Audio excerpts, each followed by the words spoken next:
अब देखिएगा ऋग्वेद मंडल नंबर 10 और सूक्त नंबर 90 में प्रथम श्लोक में क्या लिखा है कि वो 1000 भुजा वाला भगवान काल विराट रूप, ये इन सबको वृत्ताकार में घेर के, ये गोल आकार में घेर के, यानी 10 उंगलों में कति काबू करके, 10 उंगलों माने बिल्कुल काबू करके, और उससे अति तिष्ठन्त, उससे भी बाहर, ये देखो यहाँ पर काल लोक में रहता है।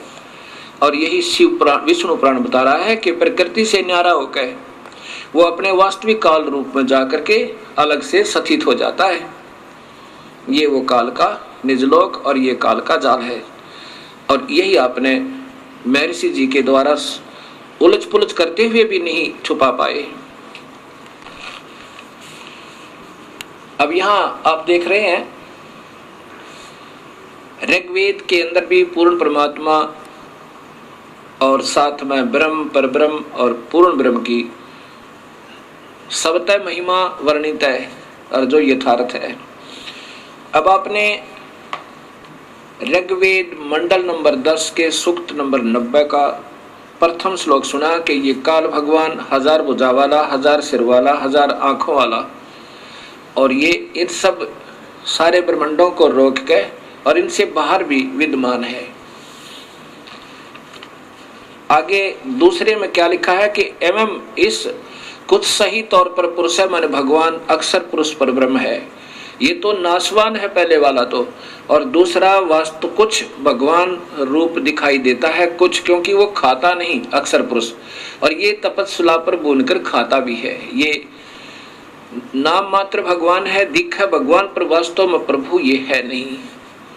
अब स्पष्ट लिखा है कि एक रूप तो उनका काल है, वास्तविक रूप इनका एक रूप तो भगवान है काल का, विष्णु का, और वास्तविक रूप इसका यानी काल है, परम रूप काल है। ये उदाहरण आगे दूंगा। अब इसमें लिखा है कि दूसरे श्लोक में ऋग्वेद मंडल नंबर 10 और सूक्त नंबर 90 का श्लोक नंबर 2, एवं पुरुष है च इदम, एवं पुरुष माने कुछ सही तौर पर भगवान अक्षर पुरुष पर ब्रह्म है, और च और इदम माने यह, यत माने जो, भूतम माने उत्पन्न हुआ है, यत जो भविष्य में उत्पन्न होगा, सर्वम सब, यत माने प्रयत्न से, मेहनत के द्वारा, अनैन माने अन से, अतिरोहति विकसित होता है। जैसे इस क्षर पुरुष के यानी ब्रह्म के लोक में और अक्षर पुरुष परब्रह्म के लोक में जितने भी प्राणी हैं वो सब मेहनत करके, टुकड़े भरकर मेहनत करके अपना अन्न से ही इनका प्रफुल्लित शरीर होता है। लेकिन सतलोक में अन्न नहीं, अन्न से नहीं, वो अमृत आहार है वहां का, विकसित होते हैं। ये अक्षर पुरुष भी, ये अक्षर पुरुष भी उतः माने संदेह युक्त, उतः है अमृतस्य मोक्ष, अमृतस्य ईशान। ये अक्षर पुरुष भी यानी ये परब्रह्म भी संदेह युक्त अमोक्ष देने का वाला स्वामी है। देखो स्पष्ट लिखा है, उतः उत संदेह युक्त अमृत, अमृतत्व से यानी अमृतत्व का ईशान मन स्वामी है। ये भी संदेह युक्त है, यानी पूर्ण मुक्त नहीं कर सकता। इसमें भी गए हुए प्राणी पूर्ण मुक्त नहीं, उनका भी जन्म मरण है। लेकिन इनसे ज्यादा स्थायी होने से ये कुछ अक्षर पुरुष कहलाता है, कुछ अविनाशी कहलाता है। बिल्कुल स्पष्ट लिखा है कि ये भी सही मोक्ष नहीं दे पाता, ये भी संदेह युक्त है, इसका भी अधूरा मोक्ष है। लेकिन इस काल वाले तत्व बहुत ही अच्छा है, ये खाता नहीं प्राणियों को। अब तीसरे श्लोक में जैसा स्वयं महर्षि जी स्वीकार करते हैं कि इस भगवान की तो इतनी ही महिमा है, और जो भी प्रकृति आदि से उत्पन्न हुआ है उससे भी बड़ा भगवान और है, वो पूर्ण परमेश्वर और है। ऐसा ही इसमें लिखा है, अस्य माने इस अक्षर पुरुष की तो, एतावान माने इतनी ही महिमा प्रभुता है। कितना स्पष्ट ज्ञान दिया है। प्रथम श्लोक में इस क्षर पुरुष ज्योत स्वरूपी निरंजन काल का वर्णन है कि ये इन सब प्राणियों को रोक के 21 ब्रह्मांड में स्वयं बाहर भी रहता है। इसकी 1000 भुजा, 1000 आंखें, 1000 हाथ आदि आदि है। और दूसरे नंबर का भगवान एवं पुरुष है, यानी कुछ सही तौर पर भगवान है, क्योंकि वो खाता भी नहीं और इससे ज्यादा मोक्ष वहां पर मुक्त है प्राणी, बहुत समय तक शरीर रहता है, लेकिन वो भी संदेह युक्त मुक्ति का दाता है। पर ब्रह्म भी यानी पूर्ण मुक्त नहीं होते। और जितने भी इन दोनों लोकों में, इस परब्रह्म के 7 संख्य ब्रह्मांडों में और काल के 21 ब्रह्मांडों में जितने भी प्राणी हैं, ये मेहनत से ही टुकड़ा करके खाते हैं, चाहे देवता हैं और चाहे यहाँ पर अन्य प्राणी हैं। अब लेकिन सतलोक में ऐसा नहीं है। आगे लिखा तीसरे श्लोक में, अस्य माने इस अक्षर पुरुष की तो एतावान इतनी ही महिमा माने प्रभुता है। ये अक्षर पुरुष तो इतना ही भगवान है। तथा पुरुष है माने पूर्ण परमेश्वर तो अतः माने इससे भी जयावान माने बड़ा है। होय होय, इस अक्षर पुरुष से भी ज्यादा शक्तिशाली है। और ये यजुर्वेद में स्वयं महर्षि जी भी स्वीकार करते हैं, ऋग्वेद में, कि वो परमात्मा तो इनसे बड़ा है, इनसे भी बड़ा है।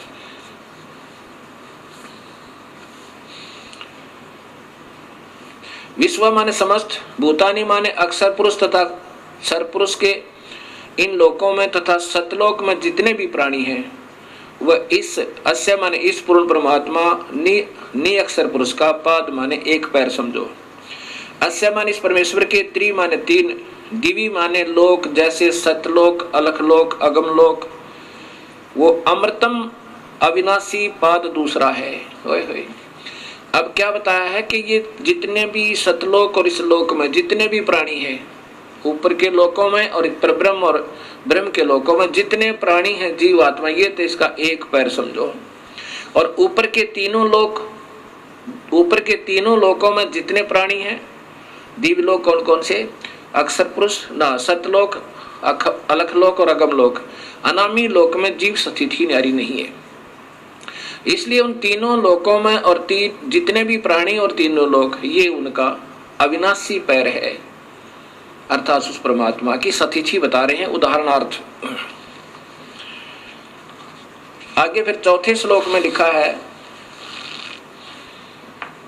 कि पुरुष माने यह अविनाशी परमात्मा, ऊर्ध्व माने ऊपर, त्रि माने 3 लोक जैसे सतलोक, अलखलोक और अगमलोक, पाद माने पैर ऊपर के हिस्से में, उदयत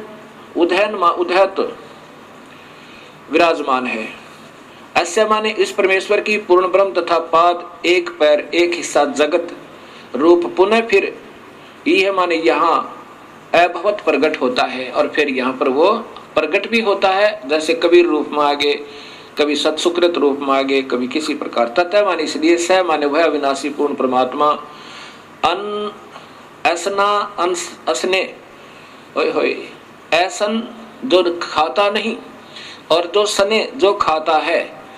ये क्षर पुरुष तो 1 लाख जीवों को रोज खाता है, अक्षर पुरुष खाता नहीं। इसमें लिखा है सनेन असनेन,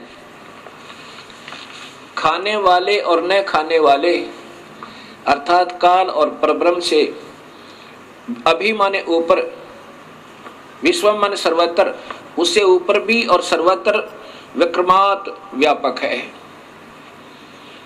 कितना स्पष्ट कर दिया कि ये परमात्मा पूर्ण ब्रह्म अविनाशी परमात्मा ऊपर के तीनों लोकों में भी है।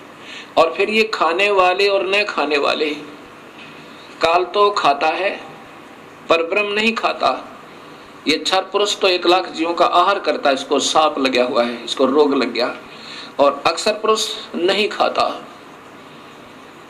इसलिए लिखा कि खाने वाले और न खाने वाले, इन में भी व्यापक है और इनसे ऊपर भी न्यारा भी वो व्यापक है, ऊपर भी है और इन सब पर भी कंट्रोल है। जैसे प्रधानमंत्री राज्य में भी व्यापक, एक प्रांत में भी व्यापक है और अपने भी सब सारे देश में भी व्यापक है, और केवल मुख्यमंत्री अपने ही प्रांत में व्यापक है और मंत्री अपने विभाग में, केवल एक प्रांतीय मंत्री अपने केवल विभाग में व्यापक है, ऐसा समझो।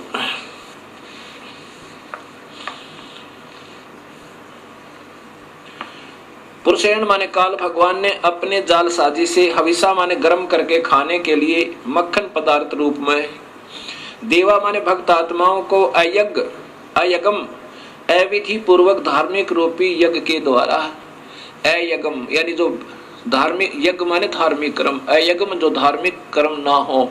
जैसे गीता जी में लिखा है कि 7वें अध्याय के 15वें श्लोक में कि तीनों गुणों के द्वारा जिनका ज्ञान हरा जा चुका है वो राक्षस स्वभाव को धारण किए हुए दुष्कृतिन, मनुष्यों में नीच, दुष्कृतिन माने वो अधार्मिक मतलब शास्त्र विरुद्ध साधना करने वाले, दुष्कृतिन माने जो सही धार्मिक कर्म ना हो वो बुरे कर्म करते हैं, जो शास्त्र अनुकूल साधना नहीं है, पूर्ण परमात्मा की पूजा नहीं है, उससे अन्य पूजा को दुष्कृतिन अर्थात अविधि पूर्वक साधना करने वाले कहा है। यहाँ वही है कि अयज्ञन जो अधूरी अविधि पूर्वक साधना रूपी यज्ञ के द्वारा, यत माने परिवर्तन करके, तन्वंत माने ताने अर्थात जाल की तरह रचना रची, वसंत सुहाना मौसम, वसंत अर्थात रिंचिक सुख। अब जब तक इस प्राणी के शुभ कर्म साथ होते हैं, जब ये मौज मारता है, बड़ी खुशी के साथ रहता है, तो ये तो समझो वसंत ऋतु बनाई इसने। शुभ कर्म जब साथ हैं तो ये आनंदित समझता है अपने आप को। लेकिन ये गरीबदास जी कहते हैं तू जाने तेरी ऐसे नवेगी हरदम लेखा वरना रे। तो इन्हों सोच लेता है ये इंसान जब थोड़ा सा सुखी होता है कि तू ऐसे ही आनंद में रहेगा। नहीं, इस काल ने ही ये तुझे धोखा देने के लिए तेरे ही शुभ कर्म देकर वो वसंत ऋतु बना दी, अर्थात ये रंचिक सुख, संतान और संपत्ति का दिखाया। अजम माने घी अर्थात असीत माने शुभ कर्म रूपी घी था तेरा यो, ये तेरी ये मलाई थी जो वसंत ऋतु रूप में दे दी, अर्थात तेरे को शुभ, तेरे ही शुभ कर्मों का यो फल देकर और तुझे लग रहा था मैं मौज कर रहा हूं, भगवान ने मुझे आनंद दे रखे। और फिर देखिए क्या होगा, ग्रीष्म, फिर ग्रीष्म आओगी, पाप कर्म रूपी गर्मी इस जीव को तड़पाने जलाने के लिए, अस्य माने इस काल का, ईदम माने ईंधन अर्थात आग, और सर्द ऋतु जब ये शरीर छोड़ जाएगा फिर क्या करेगा, हवनीय पदार्थ द्रव्य बनकर, अर्थात फिर ये इसको खावेगा। पहले वसंत ऋतु तो वो शुभ कर्म जो तूने ही किए हुए थे तुझे ही दे दिए, तेरी ही मलाई, तेरा ही घी तेरे सिर पर दे दिया, वो तो वसंत ऋतु समझ इसकी। और फिर ग्रीष्म ऋतु वो आवेगी जब तेरे पाप कर्म होंगे, किसी की टांग कट जाएगी, किसी की आंख फूट जाएगी, किसी का बेटा मर जाएगा, किसी की बेटी मरेगी। ये ग्रीष्म ऋतु यानी तेरे को जलाने के लिए, तड़फाने के लिए इस काल ने जाल बना रखा। और फिर शरद ऋतु जब तू मर जाएगा, ये शरीर शांत हो जाएगा और फिर तुझे खावेगा वहां हवी, यानी तो जो फिर एक खाने योग्य पदार्थ बनाओ निकाल लेगा तेरे मत तपतशिला के ऊपर। ये छठा श्लोक सुना है आपको। अब सातवां सुनो। अग्रतः माने बाद में, पहले अविधिवत साधनाएं करवाई, जैसे वेदों में ओम नाम का जाप लिखा है और महिमा पूर्ण परमात्मा की, ऐसे गीता में ओम नाम का जाप और यज्ञ हवन आदि लिखे हैं और महिमा पूर्ण परमात्मा की। अब इन नादान आत्माओं ने ओम नाम को पूर्ण परमात्मा का मंत्र जानकर और दिन रात मेहनत की, तपस्याएं की, लेकिन उसे प्रभु नहीं मिला। क्योंकि गीता जी के 11वें अध्याय के 47-48 श्लोक में और 53-54 में स्पष्ट है कि अर्जुन किसी भी वेद वर्णित विधि से, यज्ञ से, हवन से, तप से, जप से मैं नहीं प्राप्त हो सकता, प्रभु तो प्राप्त हुआ नहीं। फिर उन्होंने अपने अनुभव के, उन विद्वान पुरुषों ने अपने अपने जितने जिनका ध्यान में जो उपलब्धियां हुई, अपने अपने अनुभव के शास्त्र बनाने शुरू कर दिए और जिसके कारण ये भक्ति का पतन हो गया। ये ऋग्वेद बता रहा, ऐसे वेद पढ़ाने चाहिए थे अपने को। अगर तब माने बाद में, तब माने सज्ञान अंधकार की, यज्ञम माने पूजा के आधार पर, पुरुषम माने काल भगवान को, तेन माने उन, देवा माने भक्त आत्माओं, च तथा साध्य माने सिद्धों ने, ऋष्य है माने ऋषियों ने, बहरसी माने वेदों के बाहर अर्थात भिन्न भिन्न, जातम माने स्वयं उत्पन्न कर दिए। वेदों से बाहर, बहिर्ष माने उस तक बाहर के, वेदों से न्यारे, जातम माने स्वयं उत्पन्न कर लिया, अर्थात वह शास्त्र बना लिए। ये माने जो प्रोक्शन माने मन माने मंत्रों के उच्चारण से, जैसे चारों वेदों में थे एक एक थोड़ा थोड़ा मंत्र निकाल के और एक ब्रह्म ये गायत्री मंत्र बना दिया। ये चारों वेदों में से दो दो अक्षर, तीन तीन अक्षर ले रखे हैं। ये स्वयं प्रोक्शन माने मन माने मंत्रों के उच्चारण से अयजंत अविधि पूर्वक साधनाएं शुरू कर दी। ओए होए, ऋग्वेद बता रहा है ये। जैसे ओम भूर्भुवः स्वः तत्सवितुर्वरेण्यं भर्गो देवस्य धीमहि धियो यो न प्रचोदयात्, ये चारों वेदों में से छोटे छोटे मंत्र निकाल लिए और इसका एक मंत्र बना के आप ही अपने हिसाब से साधना शुरू कर दी। ओम नमः शिवाय, ओम भगवते वासुदेव नमः, ये जो मंत्र बना लिए, कहते हैं यहाँ से ये भक्ति सतर्कता चलागा। राधे श्याम सीताराम, ये कोई भक्ति मंत्र नहीं है, ये तो ठीक अपने मन को राजी करने के लिए, ये तो स्वीट टेबलेट्स है, ये तो मीठी गोली है। लेकिन नाम जाप से ही बात बनेगा जो वेदों में लिखा है। इस मन को प्रसन्न करने के लिए चाहे कुछ भी गाते बजाते रहो, इससे कोई लाभ नहीं होगा। उस मूल मंत्र से ही बात बनेगी जो वेदों में वर्णित है। और फिर पूर्ण परमात्मा कबीर परमेश्वर ने उस ओम मंत्र के साथ एक मंत्र और जोड़ा जो परब्रह्म का मंत्र है, और एक मंत्र और जोड़ा जो पूर्ण ब्रह्म का मंत्र है। ऐसे ये तीन मंत्रों का जाप से जीव का छुटकारा होगा। बाकी मन प्रसन्न करने के लिए चाहे फिल्मी गाने के आधार पर गा लो उस भगवान की स्तुति, और चाहे किसी मनमुखी मंत्र के आधार पर अपना व्यर्थ जीवन कर लो, उससे कोई लाभ नहीं। ये वेद बता रहे हैं। मनमाने मंत्रों के उच्चारण से अयजंत अविधि पूर्वक साधनाएं प्रारंभ कर दी।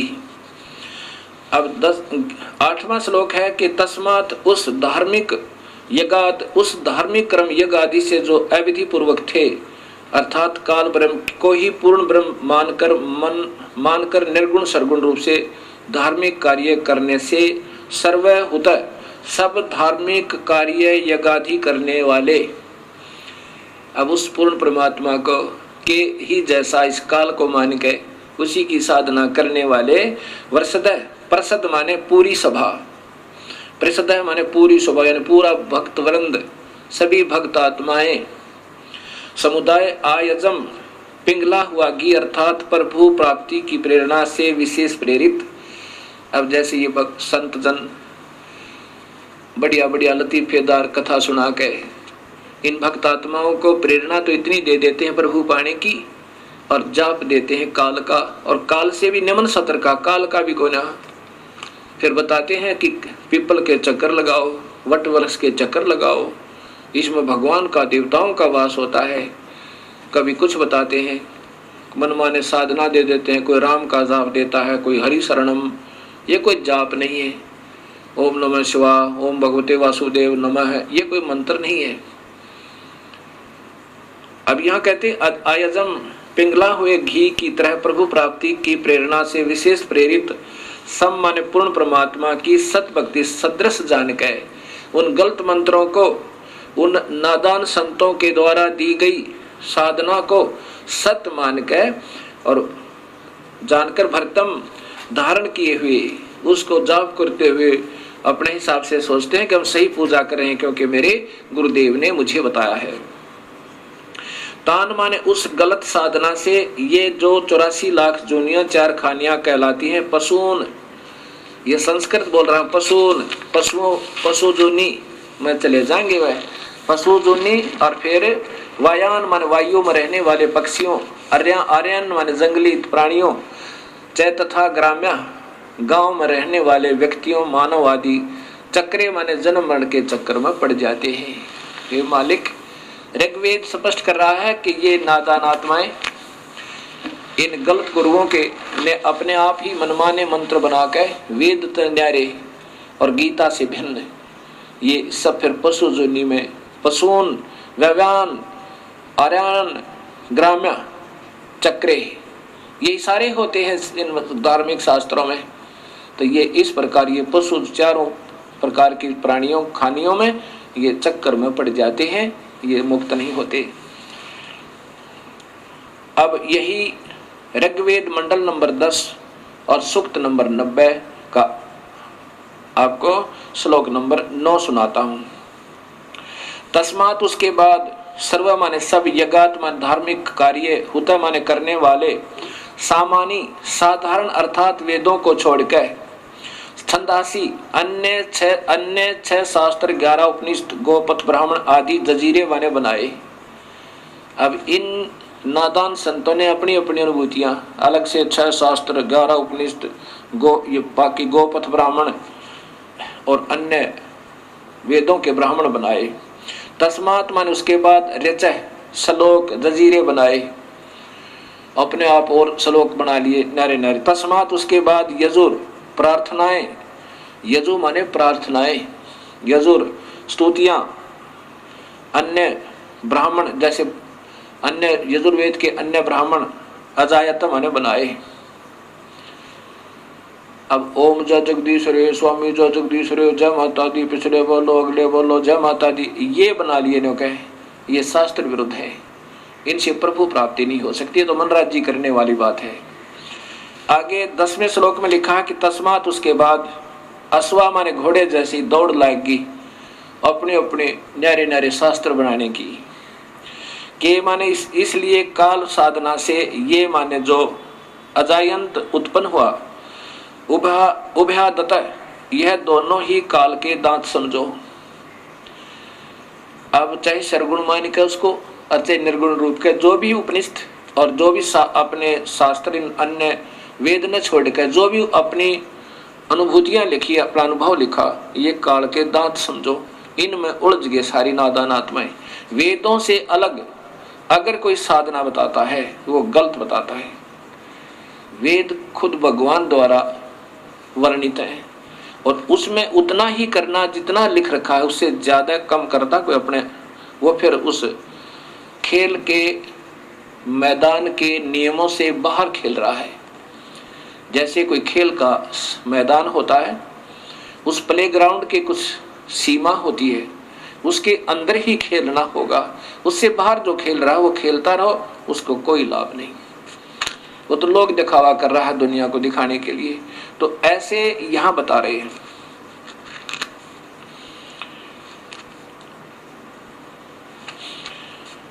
अब उससे क्या हुआ कि तस्मात उसके बाद गावे माने गाय आदि गीत समझो, ये गीत ज्ञात बना लिए श्लोक अपने अपने हिसाब से जजीरे उत्पन्न हुए। चाहे तस्मात उसके बाद है निश्चय ही, जाता माने उत्पन्न छोटे छोटे लोग, गीत, दुर्गा की स्तुति, हनुमान चालीसा, जय गणेश देवा, इस प्रकार के। अजा माने बकरी, वह माने भेड़ जानो। ओए होए, अब ये निम्न सत्र के तीर्थ पर जाना है, अपने आप हनुमान चालीसा और जय गणेश देवा, ये भक्ति के नहीं, ये तो इष्ट स्तुति आप कर रहे हैं, करते रहो, लेकिन उस पूर्ण परमात्मा की भक्ति के बिना अन्य उपासना किसी भी देव की आप कर रहे हो वो व्यर्थ बता रखे गीता में और साथ में वेदों में। तो ये होगी फिर भेड़ बकरियों पर आगे। अब कबीर साहब कहते हैं, कबीर इस संसार को समझाऊं के बारे, पूछ पकड़ के भेड़ की ये उतरा चावे पार। वही वेद बता रहे हैं जो कबीर परमेश्वर ने स्वयं आकर बताया कि उन वास्तविक साधना ने छोड़ के नौका में तो उतर गए और भेड़ की पूछ पकड़ ले कोई दरिया से पार होने के लिए, तो कभी पार नहीं हो सकता। कबीर साहब कहते हैं, कबीर इस संसार ने समझाऊं के बार, अरे ये पूछ पकड़ के भेड़ की उतरा चावे पार, ये नादान साधना है। आप दुर्गा स्तुति बनाकर तू शेरा वाली है, तू लट्टा वाली है, तू फलाने वाली है, वो तो माँ में गुण है ही है, लेकिन वो मिले कैसे ये संत बताएंगे। जैसे बिजली की स्तुति कोई गावे, तो पंखा चला देती है, तो कूलर चलाती है, अंधेरे को उजाले में बदल देती है, जय बोलो बिजली की, जय बोलो बिजली की, पिछले बोलो बिजली की। अब इससे क्या होगा, ये तो गुण है उस विद्युत में, वो प्राप्त कैसे होंगे उसका एक न्यारा मार्ग है। उसके लिए कनेक्शन लेना होगा और वो कनेक्शन देने वाले कोई और होते हैं, उन गीत गाने वालों से, उन बताने वालों से कनेक्शन देने वाले और होते हैं। वहां कनेक्शन लेने से वो सुख होंगे, जो बिजली के, विद्युत के आप सुना करते थे। ऐसे इन शक्तियों के कनेक्शन देने वाले परम संत को ढूंढना होगा। जैसे गीता जी के 4थे अध्याय का 34वां श्लोक कहता है कि अर्जुन उन संतों ने ढूंढ ले जो उस पूर्ण परमात्मा के परम तत्व के जानने वाले हों। उनको दंडवत प्रणाम करो और निष्कपट भाव से उनकी सेवा करो और सरलता पूर्वक प्रसन्न करने से वो फिर तत्वभेदी संत, तत्वदर्शी संत तुझे जो मार्ग बताएं वैसे करना। अब आगे क्या बताया है? अब अपने अपने हिसाब के शास्त्र बनाने से यजुर्वेद के 7 कांड नंबर मंडल नंबर 10 सूक्त नंबर 90 का श्लोक नंबर 11 सुनो कितना प्यारा लिखा है। यत माने जिस, पुरुषम माने पूर्ण परमात्मा की, अद माने खाने के लिए। अब देखो, अपने उदर पूर्ति के लिए, अद माने अपनी उदर पूर्ति के लिए उस पूर्ण परमात्मा की, वी माने नाना प्रकार की, अधु माने अधूरी घटिया, वी माने भिन्न, अकल्पयन अधूरी काल्पनिक व्याख्या विवरण के आधार पर, किम माने कोई तो, अस्य माने इस पूर्ण परमेश्वर के, मुखम माने मुख को, उत्तम अंग को, और कोई बाहु माने भुजा को, उरो जांग को, और कोई पैर को प्रभु मानकर कतविधा कतिधा नाना प्रकार के से उच्चते माने महिमा कहते हैं। ओए होए कितना स्पष्ट कर दिया।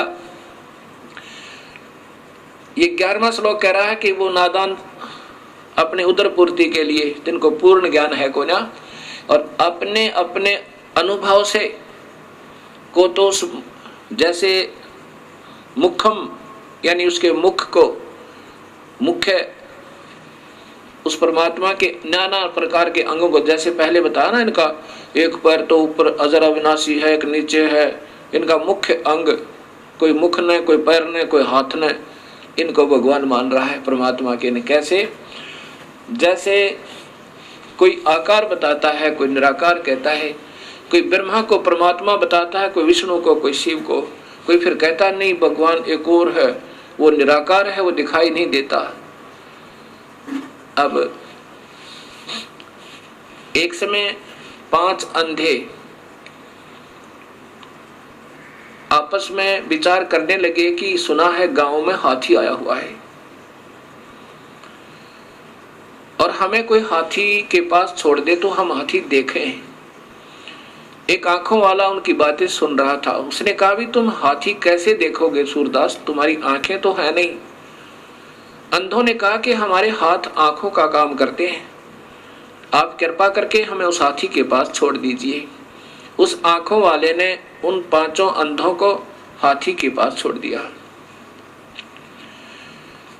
चारों तरफ छोड़ दिया।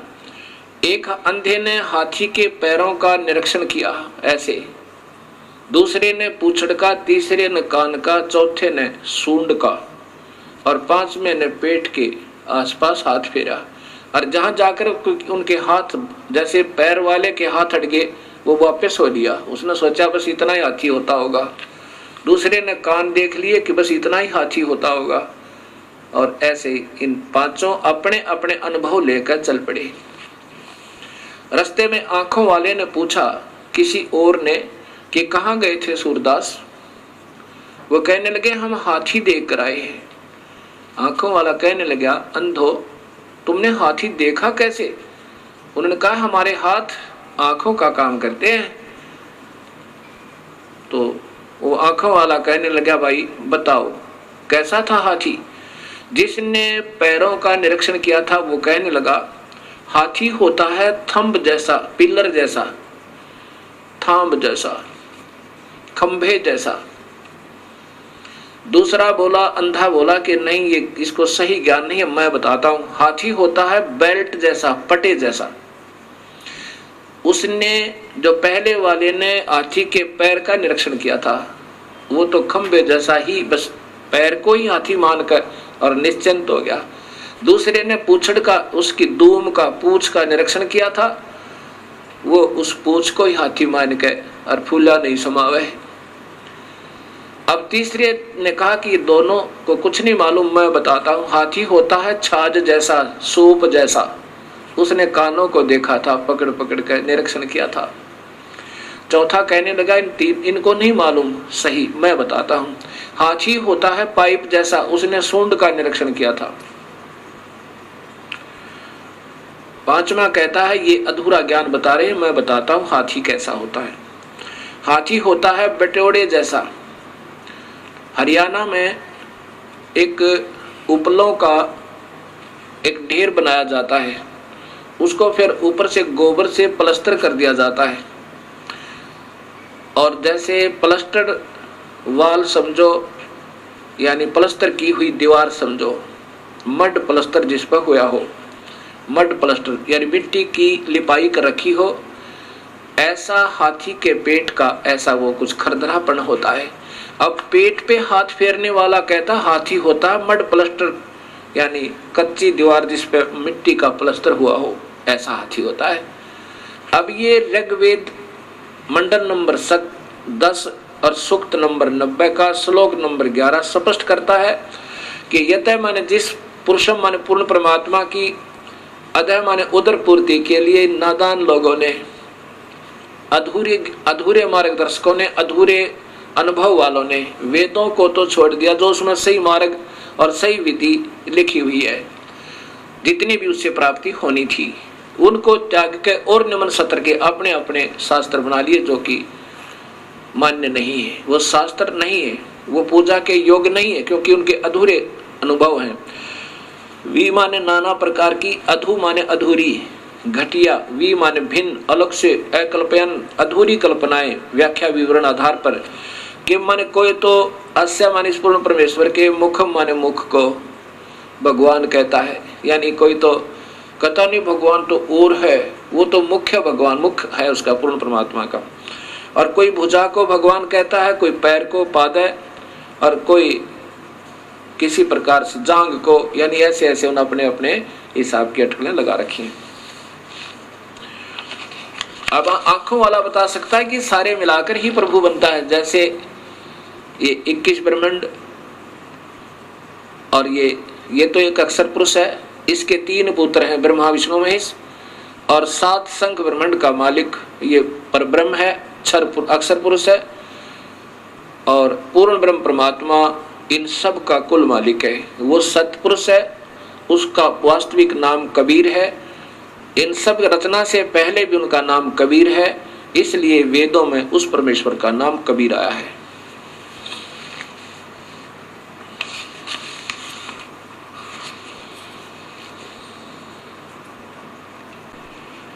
अब आपको इसी सूक्त के ऋग्वेद के मंडल नंबर 10 सूक्त नंबर 90 के 15 और 16 श्लोक और सुनाता हूं।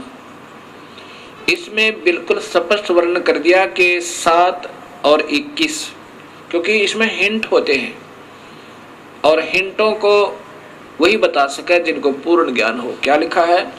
सपत अस्य आसन प्रीधः त्रिसप्त समिदः कर्ता देवा यतः यगम तन्वाना अबंधन पुरुषम पुषुम।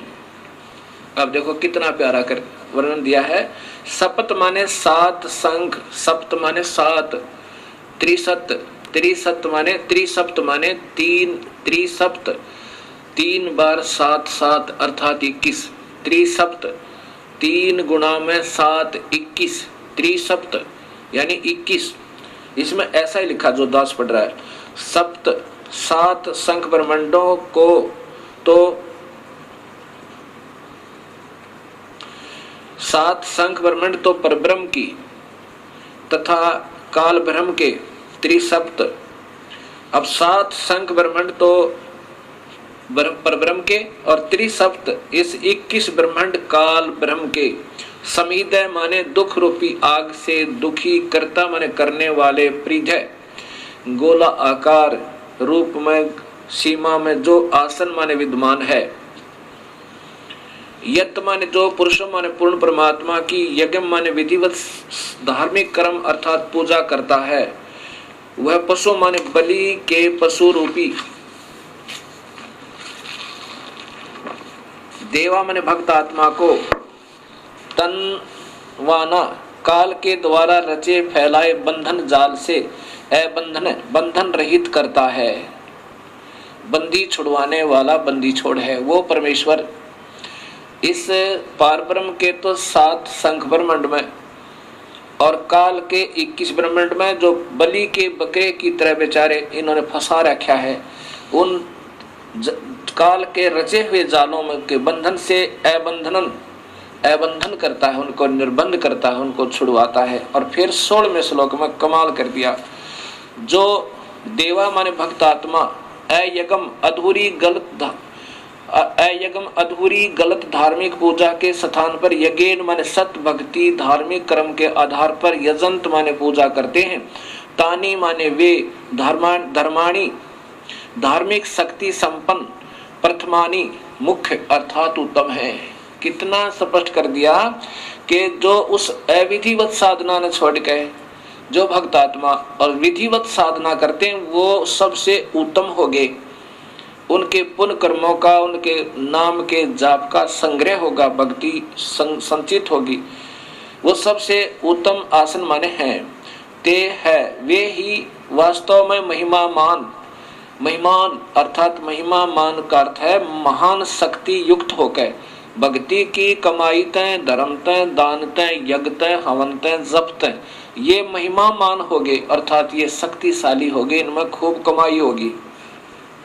साध्या माने भक्तजन, नाकम माने पूर्ण सुखदायक परमेश्वर को, सचंत माने भक्ति निमित्त कारण से प्राप्त होते हैं। भक्ति निमित्त कारण से प्राप्त होते हैं, उस सत भक्ति की कमाई से उस पूर्ण परमात्मा को प्राप्त हो जाते हैं। यत्र माने जहां पर, पूर्व माने पहले वाली सृष्टि के, देवा माने भक्त आत्माएं, संति माने रहती हैं। ओए होए होए, ये कितना स्पष्ट कहा है कि जो उस पूर्ण इस अधूरी साधनाओं को त्याग देते हैं, जब पता लग गया हम गलत साधना करें, वो भक्ति सही भक्ति करने से भक्ति युक्त हो गए, उनमें कमाई बन गई, नाम की, धर्म की, दान की, और उस कमाई के आधार पर उस पूर्ण परमात्मा को वो प्राप्त हो जाते हैं। जहां पर पूर्व माने पहले की सृष्टि के, देवा माने भक्त आत्माएं, संति माने रहती हैं। जहां पर हम पहले रहा करते सतलोक में, उस पहले वाली सृष्टि यानी सबसे पहले वाली सृष्टि सतलोक के अंदर, वहां चले जाते हैं जहां पर पहले वाली सृष्टि के भक्त आत्मा रहती हैं, जहां से हम बिछुड़ कर आए थे, जहां से हम सतलोक से बिछुड़ गए थे। अब इसी का प्रमाण, अब सच्चाई को कहां तक छुपाओ ये ऋषि जन। कबीर साहब कहते हैं, चोर चुराई तूंबड़ी और गाड्डा पानी मां, वो गाड्डा वो बाहर आवे, ऐसे सच्चाई छानी ना। अब फिर दिखाता हूं महर्षि दानंद जी द्वारा भाषा भाष्य। ये देखिएगा ऋग्वेद, ये महर्षि दानंद जी द्वारा भाषा भाष्य है। महर्षि दानंद सरस्वती, ये इन्होंने टीका किया है, और यही सूक्त नंबर 10, ये कांड नंबर 10 और सूक्त नंबर 90 का। अब श्लोक नंबर आप देखिएगा 15, इसमें सपथ अस्य संति पृथ्य और त्रिसप्त, ये त्रिसप्त इन्होंने कैसे किया है। यत जिस यज्ञम माने सृष्टि यज्ञ को तनवाना करते हुए देवा सृष्टि साधनभूत देव पशुम देखते हैं, पुरुष को उसमें बांधते हैं, देखने वाले दृष्टा पुरुष को उसमें बांधते हैं। इस यज्ञ की सप्त, अब देखो सप्त, अब सप्त ने ये क्या समझे जिनको ज्ञान ही नहीं। सप्त माने 7 शंख ब्रह्मांड, सप्त माने 7 पृथ्वी, छंद रूपी पृथ्वियां, ये गोलाकार में पृथ्वी, जैसे पृथ्वी नहीं होती पृथ्वी, अब 7 आवरण ये अपने हिसाब से इन्होंने बनाए हैं, ऐसा नहीं। ये देखिए फिर त्रिसप्त, त्रिसप्त माने 21, ये 21 ब्रह्मांड काल के, और ये सप्त, ये 7 सप्त माने 7, ये 7 शंख ब्रह्मांड पर ब्रह्म के। अब देखो समीधा आदि कर्ता बनाई। अब इसमें 15वां 16वें श्लोक में देखो, ये स्वयं आप ही लिख रहे हैं, ये वही 16वां श्लोक है, सूक्त मंडल नंबर 10, सूक्त नंबर 91 का, ऋग्वेद 90 का। ये 91 आगे शुरू होगा, ये लास्ट है। देवा देव शक्तियां यज्ञ माने संगतिकरण आदि से अथवा अग्नि से यज्ञ सृष्टि रूपी यज्ञ को अजायत माने करते हैं, अजंत, क्योंकि तानी माने वे, धर्माणी संसार के धारक बल। अब सब कुछ उलट सुलट करते करते फिर देखियो कहाँ आएगा सच्चाई। प्रथमानी मुख्य आसन माने हैं, इसका अर्थ बनता है जो सही ढंग से भक्ति करते हैं वो सबसे उत्तम भक्त आत्मा है। ते वे ही महिमान महान सामर्थ्य वाले हुए, अर्थात जो सख्त भक्ति करते हैं उनमें भक्ति शक्ति होगी।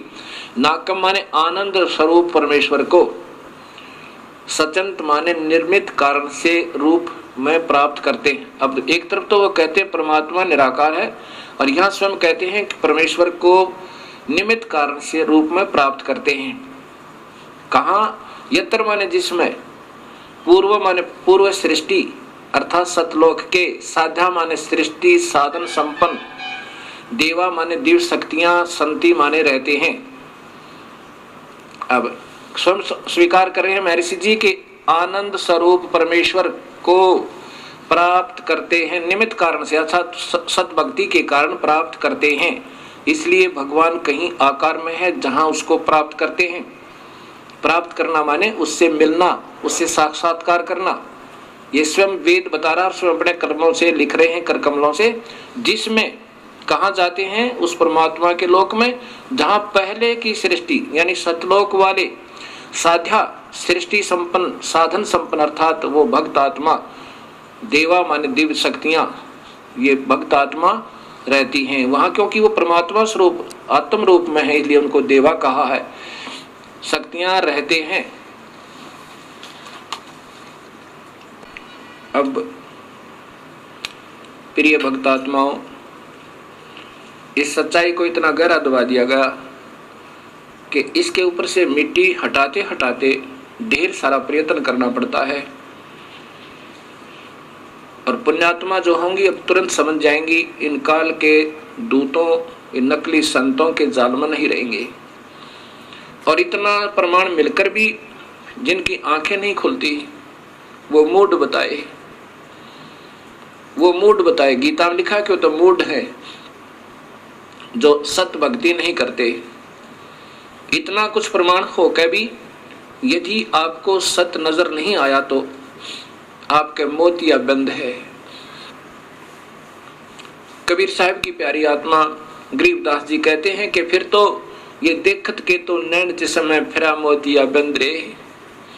जिसको सफेद मोतिया बंद हो जाए उसकी आंख सोच दिखाई देती है तो उसको नजर कुछ नहीं आता। फिर तो आपका मोतिया बंद हो चुका है इन नादान संतों के गलत ज्ञान के आधार पर, जो सब शास्त्र विरुद्ध साधना सारे भक्त समाज को प्रवेश करती। और जो पुण्य आत्मा होंगी उनके लिए कहा कि ज्ञानी सुने सो हृदय लगाई, मूर्ख सुने तो गम ना पाई। बुद्धिमान व्यक्ति सुनेंगे तो वो तुरंत इस सत्य को स्वीकार करेंगे और आकर के अपना कल्याण करवाएंगे, उपदेश लेंगे और पश्चाताप करेंगे उस गए हुए समय का। और मूर्ख सुने सो गम ना पाई। अनजान व्यक्ति इतना प्रमाण पाकर भी नहीं समझ सके तो फिर उनको मूर्ख कहा है। ऐसा ही कबीर साहब की प्यारी आत्मा गरीबदास जी, क्योंकि जो गरीबदास जी कह रहे हैं वो समझो कबीर साहब कह रहे हैं, क्योंकि उन्हीं की शक्ति से वो पुण्य आत्मा उस परमेश्वर की महिमा हृदय से गा रहे हैं। उसमें बता रहे हैं कि चातुर प्राणी चोर हैं। चातुर प्राणी जिन्होंने गीता का एक अक्षर भी समाज को नहीं बता रखा और लाखों की संख्या में इन भोली आत्माओं को उलझाए बैठे और कहते हैं गीता के मर्मज्ञ ज्ञाता, और उसके उस संत की महिमा गाते हैं गीता ही के ज्ञान के आधार पर।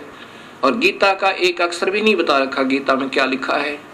वो चतुर प्राणी गीता की आड़ लेकर अन्य महिमा गा के अपनी मनमुखी साधनाएं बता के वो तो चतुर प्राणी है। और मूड वो हैं जो इतना ज्ञान पाकर भी नहीं समझे तो वो उन्हीं के पीछे पड़े रहेंगे। उनके लिए कहा है कि चातुर प्राणी चोर हैं, ये विचक्षण है, ये गलत साधना बताने वाले, ये संत जन ये चतुर बताए, ये चातुर प्राणी चोर हैं। चोर क्योंकि शास्त्र विरुद्ध साधना दे रहे हैं, ये परमात्मा के भी दुश्मन है। ऐसा गीता में लिखा है कि जो शास्त्र विरुद्ध साधना करता है अर्जुन, वो मुझे भी और अंतर्यामी रूप में रहने वाले उस परम पिता को भी दुखी करता है, उसको घोर नरक में डालूंगा। और मूढ़ मुग्ध हैं ठोठ, ये संतों के निकाम के, इनके दो गड़जोट। यानी इतना भी ज्ञान समझकर नहीं समझ में आई तो वो उन चतुर प्राणियों के योग्य हैं, 84 में जाने ही योग्य है। ऐसा गरीबदास जी बता रहे हैं कि चतुर प्राणी तो चोर हैं, वो तो अपनी झूठी साची लगाकर आपको गुमराह करते ही रहेंगे अपनी प्रभुता बनाए रखने के लिए। और मूढ़ मुग्ध है ठोठ, वो भोली आत्मा फिर भी नहीं समझ पाई तो उन योग्य है, और वो फिर उनको काल के मुख में ले जाएंगे। और वो संतों के काम के नहीं है, उनके उन्हीं के साथ रहने दो, वो कहीं जाओ फिर किसी प्रकार दुख पाओ। लेकिन फिर भी को दयालु परमात्मा है कि भाई बार बार प्रयत्न करते हैं, हो सके ना जाने कब इंसान की आंखें खुल जावे और सत भक्ति पर वो लग जावे। अब जैसे गीता में लिखा है ना, विष्णु पुराण में लिखा है कि विष्णु का एक रूप तो पुरुष है इस काल के बारे में, और वास्तविक रूप उसका काल है। अब पुरुष माने भगवान, प्रभु वो नजर आता है जैसे सारी सुविधाएं उपलब्ध करावे और दुखी ना करे, वो परमात्मा होता है। अब इस काल का प्रथम रूप तो ऐसा नजर आता है जैसे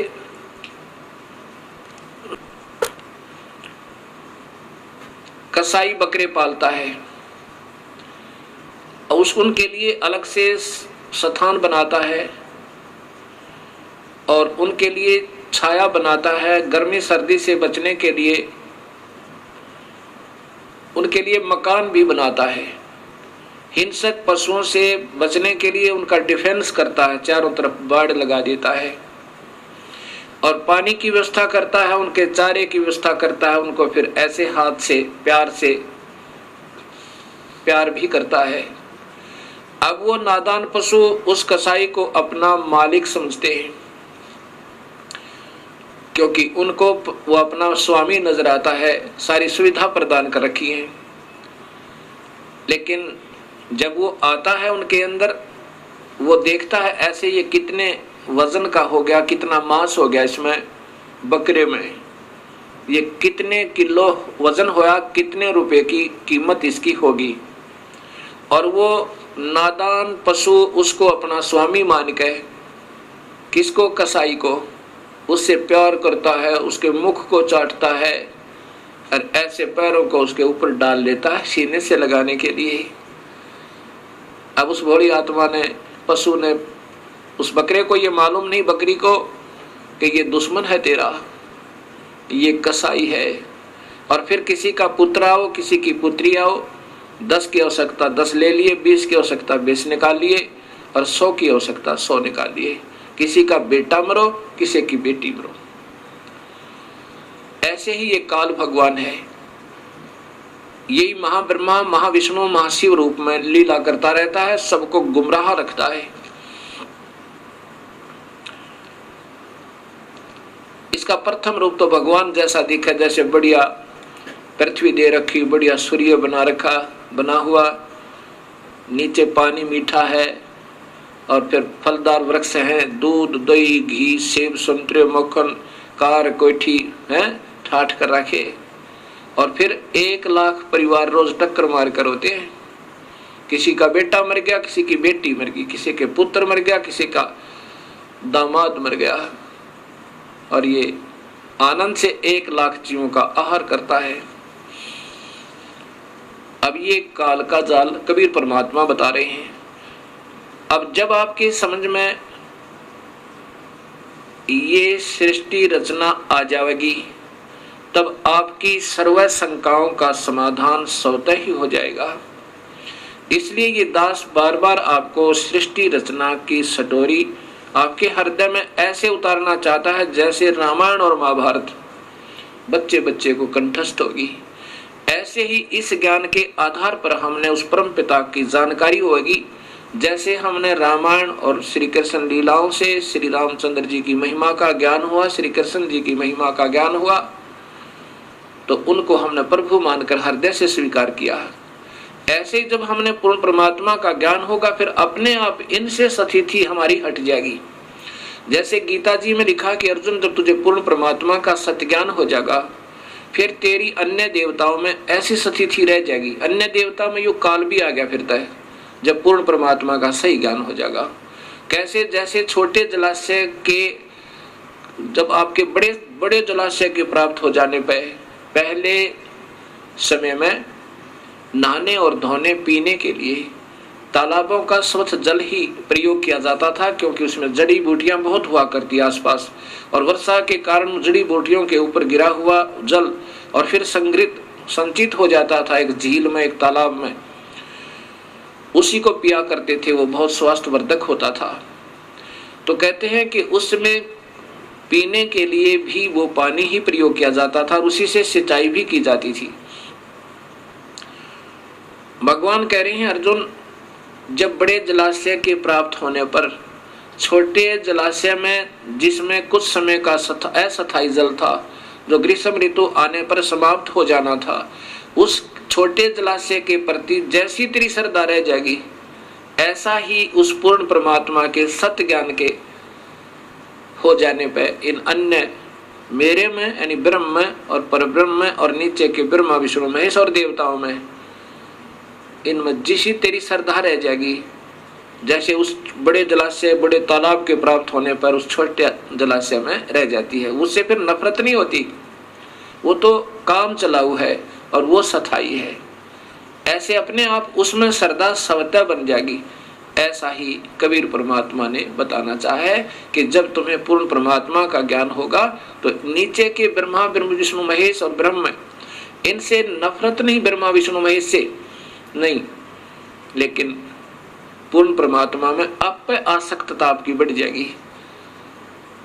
अब जैसे अनजानपने में रात्रि के समय कोई छोटा सा 25 वाट का बल्ब उदय हो जावे, जग जावे, तो ये भोले भाले पतंग, छोटे छोटे जुगनू, तितलियां, ये मच्छर उसके चारों तरफ उसको सच्चिदानंद मान के, सत्य चित आनंद, क्योंकि अंधेरे में तो वही बढ़िया, इसलिए उसको सच्चिदानंद मान लिया। अभी तक समाज को सच्चिदानंद की परिभाषा का भी ज्ञान नहीं। सच्चिदानंद अर्थात प्रभु, जो आत्मा का सच्चा साथी, सच्चा आनंद, जो ना मारे ना खावे ना दुखी करे ना गधे बनावे, वो परमात्मा वास्तव में सच्चिदानंद है। बाकी जब तक उसका ज्ञान नहीं तब तक ये नीचे के देवता ही सच्चिदानंद बने हुए थे हमारे लिए। जैसे उस 25 वाट के बल्ब पे ना जाने कितने जीव जंतु इकट्ठे हो जाते हैं, और जब 200 वाट का उदय हो जावे या 100 वाट का, उसको जगा दे कोई, तो उसी समय उसको त्याग के 25 वाट के को और उस 100 वाट के पर पहुंच जाओगे सारे, क्योंकि फिर वो सच्चिदानंद हो गया। उसके बाद 1000 का उदय हो जावे बल्लभ, तो उसको छोड़कर 100 वाले को 1000 वाले पर पहुंच जाएंगे। तो अभी तक इन ऋषियों के लिए ये ब्रह्म सच्चिदानंद था, लेकिन ये सच्चिदानंद नहीं था। हाँ, इन अन्य से तो चोखा था। इसके बाद जब सूर्य उदय हो जाएगा, फिर यह ब्रह्मणा और भटकना कति मिट जाएगी। और ज्ञान सब ज्ञानड़ी, कबीर ज्ञान सो ज्ञाने, जैसे गोला तोब का भाई करता चले मैदाने। कबीर तारा मंडल बैठे करिए, चांद बड़ाई खाए, उदय हुआ तब जब सूर्य का सो तारों छप जावे। रात्रि के समय चंद्रमा की रोशनी बहुत अच्छी नजर आती है और तारागणों से ज्यादा ही प्रभु नजर आता है, उत्तम नजर आता है। ऐसे ही ये ब्रह्म समझो और तारे समझो ये अन्य देवता ब्रह्मा विष्णु महेश। और जब सूर्य उदय होगा वो पूर्ण परमात्मा का वास्तविक ज्ञान और सुख का ज्ञान होगा। सो तारा छिप जावे, ना चंद्रमा दिखे ना तारे दृष्टिगोचर हो, अर्थात फिर ये सर्व सुख हो जाएगा। ऐसा पूर्ण परमात्मा की भक्ति और नाम में ये शक्ति है। सत साहिब इस सारी सृष्टि रचना को सुनकर एक बहन ने अपनी आत्म कथा सुनाई। अब देखो भक्तजनों, जब तक आपको सुख है, ये तो वेद में बताया कि आपका वसंत ऋतु है, आपका एक ही आपके कर्मों की मलाई आप खा रहे हो, करीम खा रहे हो, खाते रहो। और जब पाप कर्मों का ग्रीष्म ऋतु प्रारंभ होगा फिर देखियो क्या बनेगी। एक माई ने बताया कि मैं एक ही पुत्र उत्पन्न हो जाने के बाद विधवा होगी, मेरा पति मर गया। फिर मैंने अपने पुत्र की परवरिश की, ये सोचकर मेरा बेटा बड़ा होगा, इसका विवाह करूंगी, इसके पुत्र होंगे, पुत्री होंगी, पोते और पोतियों को खिलाऊंगी और फिर सुख होगा दाता। और अपने पुत्र की मंगल कामनाओं के लिए, उसकी रक्षार्थ इसी काल के द्वारा गलत साधना, प्रवेश समाज में पितरों की पूजा, भूतों की पूजा, फिर देवी देवताओं की पूजा, फिर अन्य स्थानों पर, तीर्थों पर, सब जगह जाकर और अपने पुत्र के दीर्घायु की मन्नतें मांगा करती थी। अब क्या होता है वो बताती है कि जब मेरा पुत्र +2 में पढ़ रहा था, उसने मोटरसाइकिल की जिद कर ली कि माँ मोटरसाइकिल लूंगा। मुझे डर भी लगता था कि कहीं मेरे बेटे का चोट ना लग जाए, लेकिन ज्यादा ही जिद करने से और साथ में ये सोचा कि ये मेरे बेटे के मन में ये ना आ जाए कि मेरा पिता होता तो आज मुझे अवश्य मोटरसाइकिल दिलवाता। मैंने सोचा कि कहीं बेटे के हृदय में हीन भावना ना आ जाए, मैंने जैसे तैसे करके हीरो होंडा मोटरसाइकिल ला के दे दी। प्रतिदिन अपने एक दोस्त को लेकर के वो कॉलेज जाया करता था, स्कूल जाता था। उस दिन भी अपने एक दोस्त को लेकर के मेरे खाना खा के अपने दोस्त को लेने गया, अपने उसके घर से उसको लेकर के और अपने कॉलेज की तरफ प्रस्थान किया। इतने में फिर कुछ अपना कार्य निपटा के, कि 2 ही प्राणी थे घर में, 2-4 रोटियां बनाई, फिर अपना खाने की तैयारी की थी। खाना खाने के लिए ऐसे ग्रास किया था, इतने में उसका दोस्त जो प्रतिदिन उसके साथ जाता था अड़बड़ाया हुआ आया और उसके वस्त्र फटे हुए और कहा, आंटी हम ऐसे जा रहे थे और एक्सीडेंट हो गया भैया का। ऐसे मुख की तरफ ग्रास किया था, वहीं हाथ से गिर गया, सिर पर कपड़ा नहीं, पैर में जूती नहीं, और भाग ली पागलों की तरह। जब घटना स्थल पर पहुंची तो वहां मेरा बेटा नहीं था, वो हॉस्पिटल जा चुका था। वहां भाग कर गई, वहां जाकर पता चला वो तो मर चुका है। दीवार का टक्कर मारी, 7 टाँके आए बोली मेरे सिर में और 2 घंटे में बेहोश आंस में आई। अब वो आपकी सारी कथा मुझे सत्य लग रही है। ये काल बहुत जुल्मी है। मैंने कहा, माई अगर तू सुखी होती तो बिल्कुल नहीं मानती, ना उन देवी देवताओं को छोड़ती जिन पर तूने सारा जीवन खो दिया। कहती है, जी बिल्कुल ठीक हो आप। अब ये परमात्मा कबीर साहब हमें बताना चाहता है कि तुम जिसकी पूजा करते हो वो स्वयं काल है, और उसी की तुम पूजा करे। उसी के 3 पुत्र ब्रह्मा विष्णु महेश है, बेचारे ये उसके प्रवेश हैं, ये भी तुम्हारी मदद नहीं कर सकते। ये केवल कर्म आधार पर तुम्हें जो भी तुम्हारा नियमित है, सुख है तो सुख लो, दुख है तो दुख लो। अब ब्रह्मा से हमारे से उत्पत्ति करवाता, रजोगुण बनाकर हमने विवश करके सब में वासना भर के, और विष्णु हमारे अंदर मोह ममता पैदा करे रखता है कि यहाँ पर ये टिके रहे, सतीथी बनी रहे। और शिव जी फिर हमारा संहार करवाता है कोई न कोई कारण बना के, चाहे किसी का बेटा मरो चाहे किसी की बेटी। क्योंकि वो भी काल के वश है बेचारा। जब उसके ऊपर उसका संकेत आता है तो वो नहीं रोक सकता, चाहे उसका अपना पुत्र भी क्यों न हो। जैसे भगवान श्री कृष्ण के सामने पूरा यादव कुल का विनाश हो गया, अभिमन्यु उसका भांजा भी मर गया पर वो नहीं बचा पाए। ऐसे ये काल इन सबको नचा रहा है।